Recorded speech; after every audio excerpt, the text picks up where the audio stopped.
All right, so I'm very excited about today. Obviously, we took a little bit of a break through the end of the last year, and we're back. So those of you who this is your first call, ground rules are you actually don't need to mute yourself anymore. We're just going to keep it muted. But if you have any questions, click on the chat pane and go ahead and post. Also, if you happen to have questions that you'd like us to address or that you think frankly have interest or generally are interesting questions for publishers, send them to us ahead of time. We want to use that stuff to make these more relevant and actionable. Just as some housekeeping, we've got some changes for 2015. We're moving to a more webinar format, which means if you can send us questions, that's great. We will always make sure to tee up those questions in these calls and post your chat. There's not going to be any open Q&A at the end of these calls. So this is going to be a faster pace. There's going to be more examples. We are recording this as we have in the past, so those will be available online for you to review. And the goal here is that everything we cover will be actionable and replicable by you. So you're going to see some good things that we see, and you're also going to see us do some critiques of people and what they're doing as we go through this. You're also going to be notified shortly about a new monthly productivity training.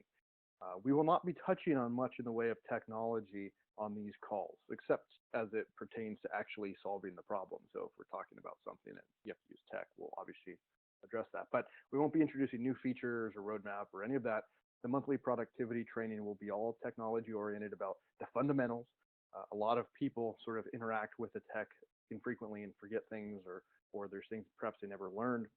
We're going to cover advanced features and techniques to get more out of what you're doing. We're going to preview some of those today, but again, we're going to go very quickly. We're not going to cover a lot of deep details on the tech side, so this monthly productivity training will be for that. New features we're going to introduce, and then of course we're going to do some open Q&A as it pertains to the local technology stack.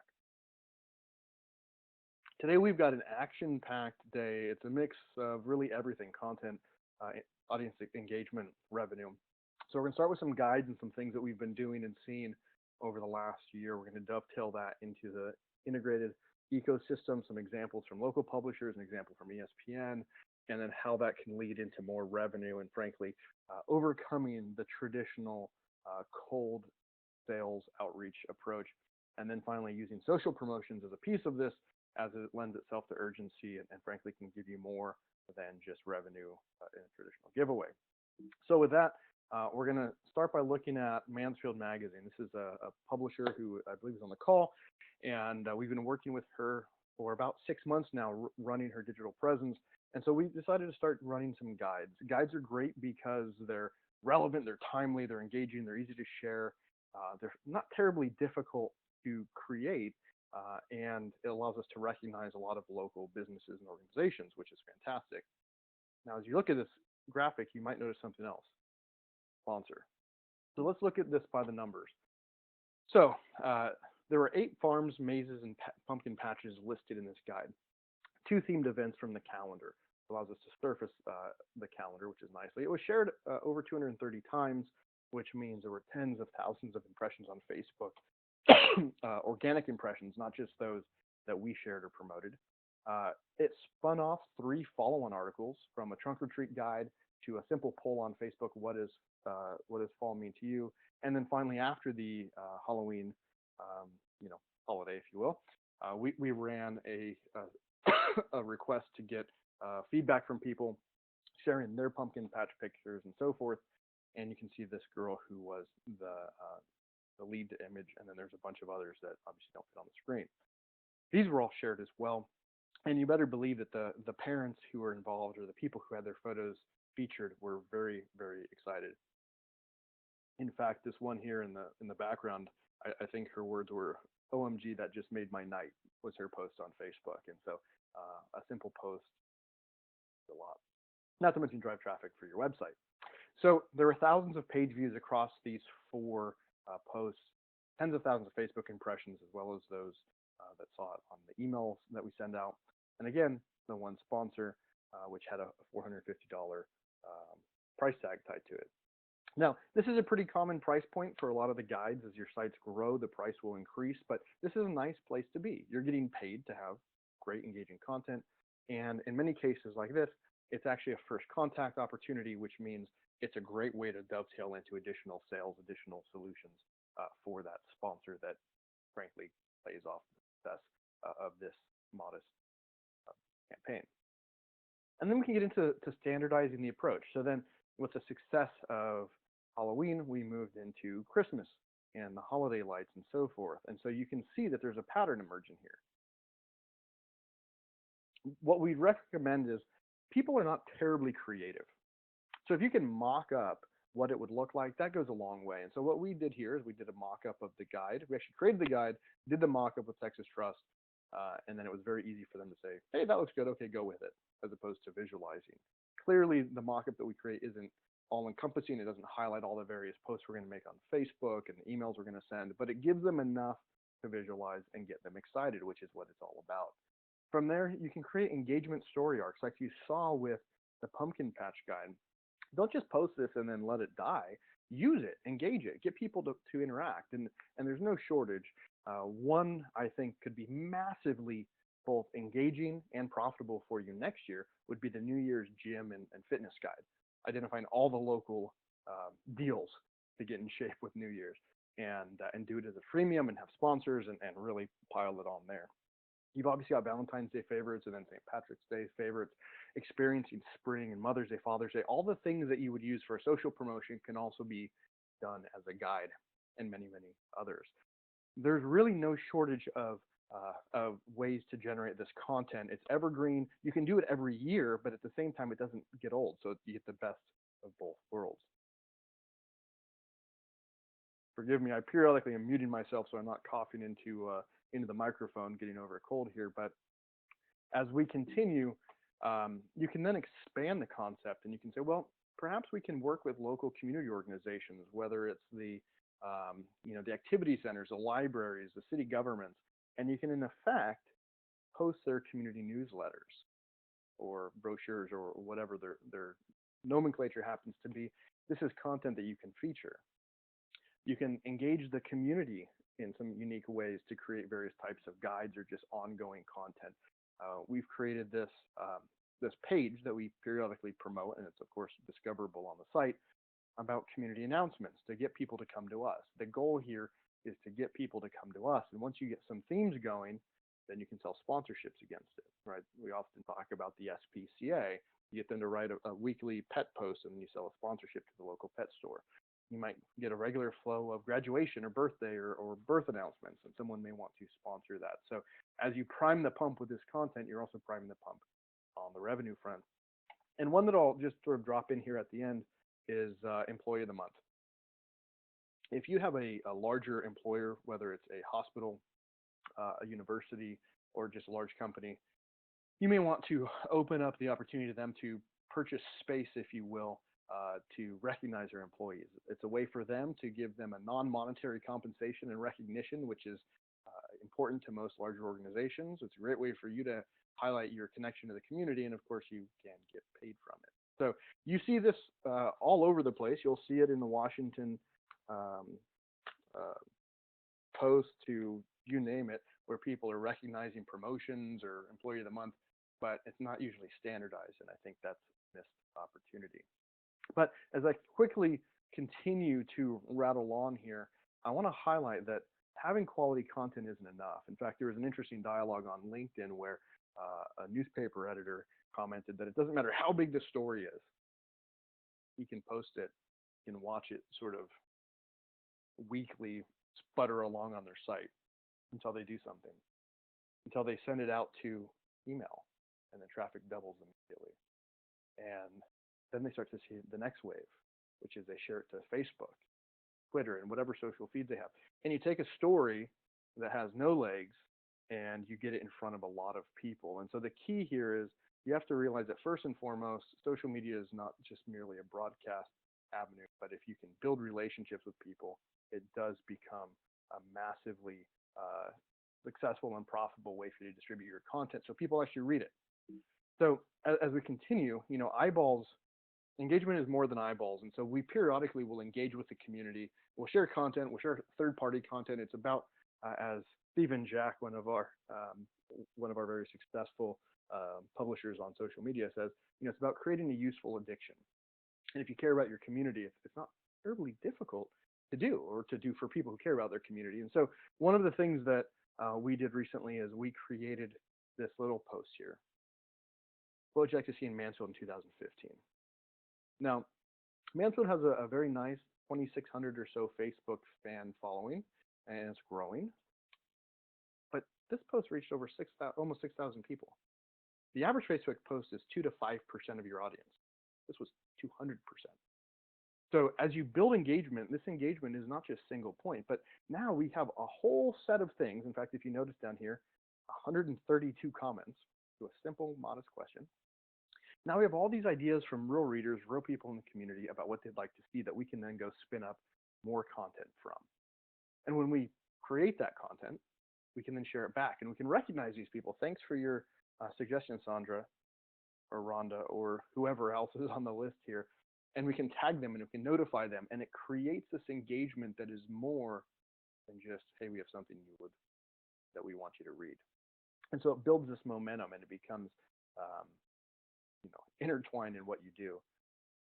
And then when you create the content, this is sort of a list article, tying things together, recognizing the people who submitted the idea, having the appropriate links, recognizing where it came from. Hey, this was something we posted on Facebook. Real people came back to us and said, here are some things I like to do for a weekend getaway within driving distance.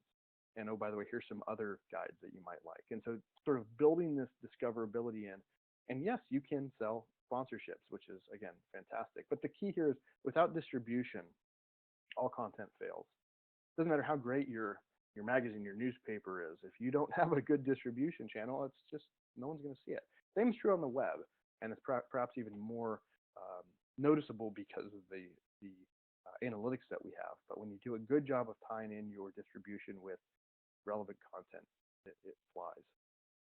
So I want to talk about this sort of integration and discoverability that we love to talk about. Now on the right is actually ESPN. I'm a big sports fan. Last night was the college football playoff national championship. The Buckeyes won. And so they very quickly did the way too early top 25 for 2015 for next season, right? The season ended yesterday. And so next year, who we expect to win it all and so forth. And so it's a listicle and it goes down and you can see they've got some great things. They've got some integrated linking to the Buckeyes page, to the profiles for these individuals that are listed, woven throughout.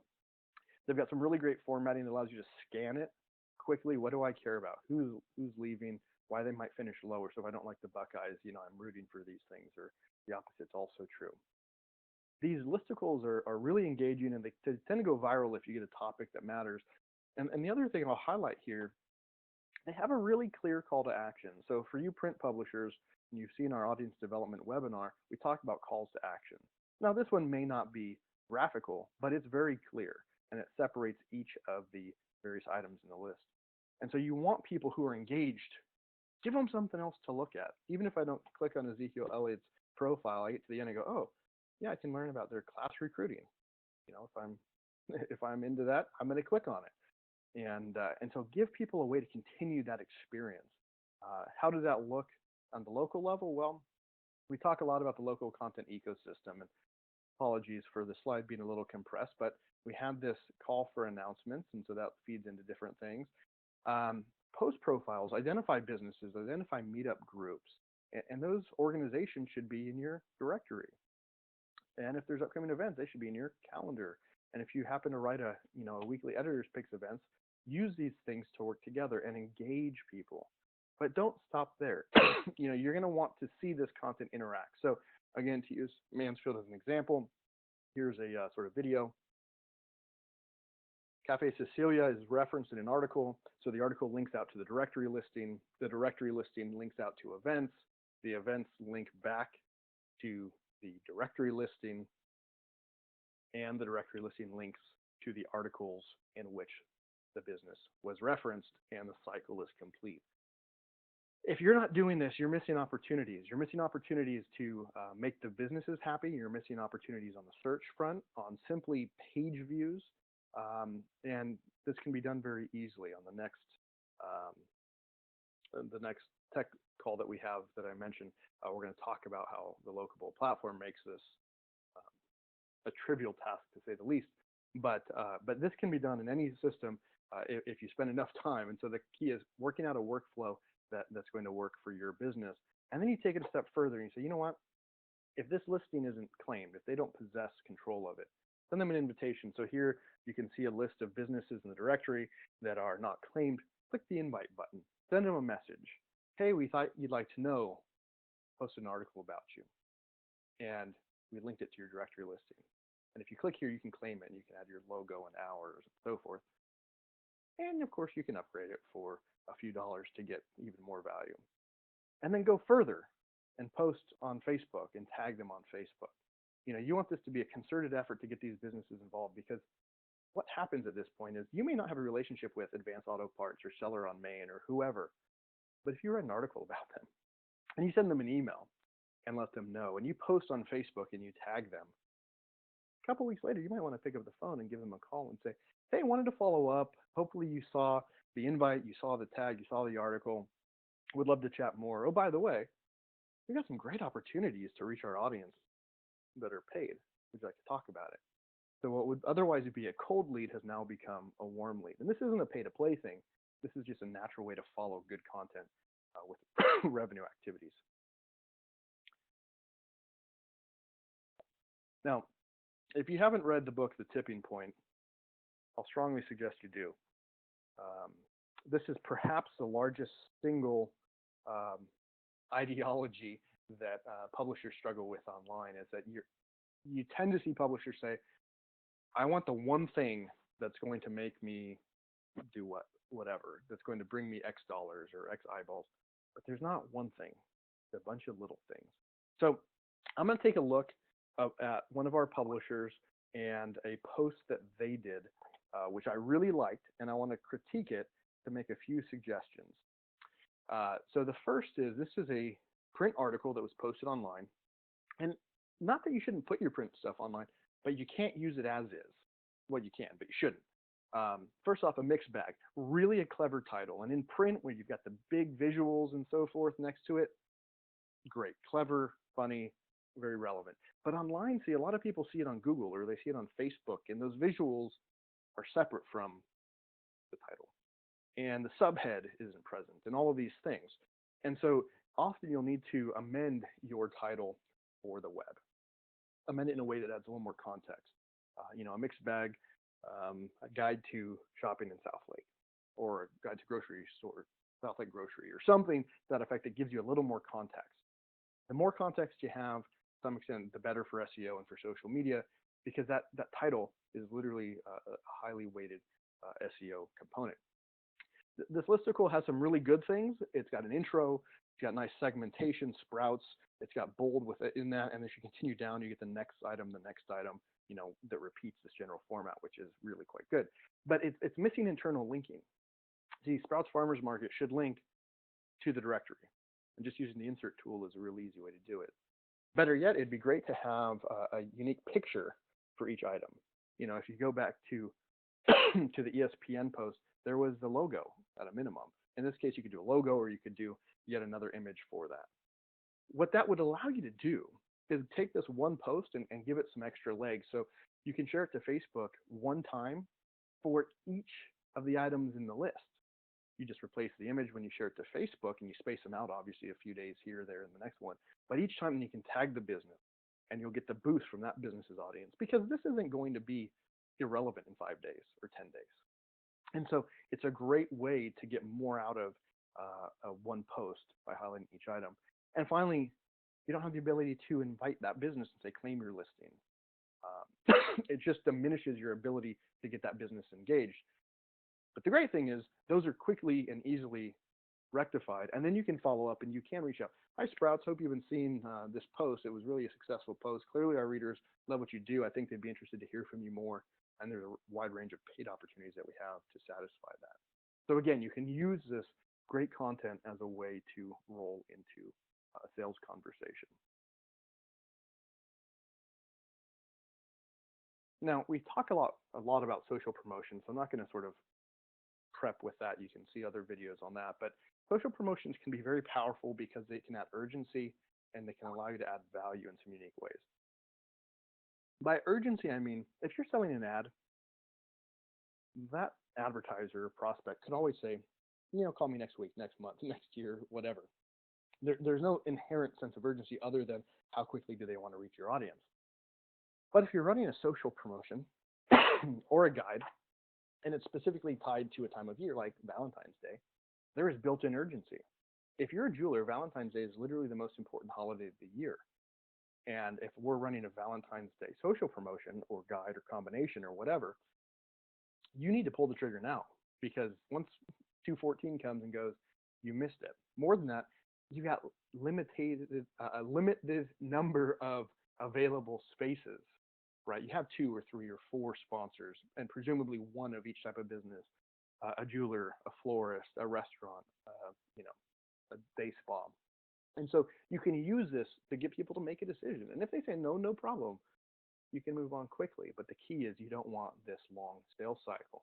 But more than that, we've started experimenting with running social promotions in a way that we can do some interesting things. So beyond saying share with your friends and get extra entries when they enter, or contests where people are voting, we've been adding little questions to forms, another variation of this engagement idea. And so on the sweepstakes you see here with Susquehanna Live, Ryan wisely added the question, what's your favorite thing about Susquehanna Live? This was their first social promotion, and so they were using it fundamentally as a proof of concept. So why not really prove out the concept? Turns out in the first few days, 99 people answered that question. Now, why do they answer it? Because we give them extra entries simply for answering. As in, I get 1 entry if I fill out the form, and I get 5 extra if I answer this question. So most people answer. And then it doesn't stop there. We created an article. We need to promote the contest, so this gives us another way to promote it. But this is also a great way to pat yourself on the back as a publisher, to identify things that people really do love about you, which can further influence your content strategy, but to also promote it. So these 99 things were listed on an article at susquehannalife.com, and I just highlighted the first few here. And they're really great. I mean, they're not terribly detailed, but the secrets of the area that growing up around here I never knew. Local activities. One that was cut off was I wait for it to show up, and then I go curl up with a drink, and I look for new restaurants to try out. Not only does that make you feel good, not only does that give you something to share, but on your next sales call, this should be, uh, exhibit 1. The first thing you point people to. Why should I advertise with you? Why don't you should ask, here's what 99 people just said about us. And you can make that a part of your sales call. These questions can be used in multiple ways. Obviously, this one was a little more self-serving than others may be, but we can ask people, what prize would you most want to use? Or if it's a gift card, what would you most like to get with that prize? And that data can be passed on to the sponsor. And so you can get really creative, and people gladly give you that information once they're engaged with the social promotion. So the final thoughts that I want to leave you with here, and this is redundant by design, but revenue and content are not separate activities. Content and promotion are not separate activities. Promotion and revenue are not separate, right? You can have one without the other, but you shouldn't. It just makes more work. They can work together. And for those of you print publishers out there, digital and print are not the same. Some of the values are the same. Deliver great content and a great experience for readers that an advertiser wants to get in front of or around, but the execution is quite different. So look at updating your titles, look at injecting links and more photos, and finding a YouTube video if it's relevant, tacking that on, enhance that experience, and then of course the content that doesn't appear in print, the user generated stuff and so forth. So allow it to work together. And then embrace the close. If you can create urgency, scarcity, if you can tap into someone's pride for the community, their business, and really their value, the value that you can deliver that's unique, you're going to have a lot of success. Next week, we're going to go through another rapid fire set of things, including some things that you can sell, including the charter sponsorship. But as we wrap this up, I want to highlight that there are a couple new revenue related programs from Locable, the Digital Sales Coach, which is all about training and accountability, taking the things that's sort of available in office hours and other materials, and building a 3-month class out of it, basically. And then there's the digital solution specialists. More and more of our print publishers in particular, but some of the web publishers who are journalists are looking for actual sales activities. And so we've developed a plan where we can actually sell for our publishers. So happy to talk about the details. There's obviously some nuance there. and we like to coordinate those activities. But if you're looking for assistance on the revenue activities, be sure to contact us there. With that, I'm going to wrap up. Almost 30 minutes on the dot from when we pulled the trigger. So hopefully this was information that's useful and it's something you can take action on. Get to know your community, ask questions, produce content, and let that cycle continue in a way that plays well and sets you apart as a publisher. Look forward to talking to you next week.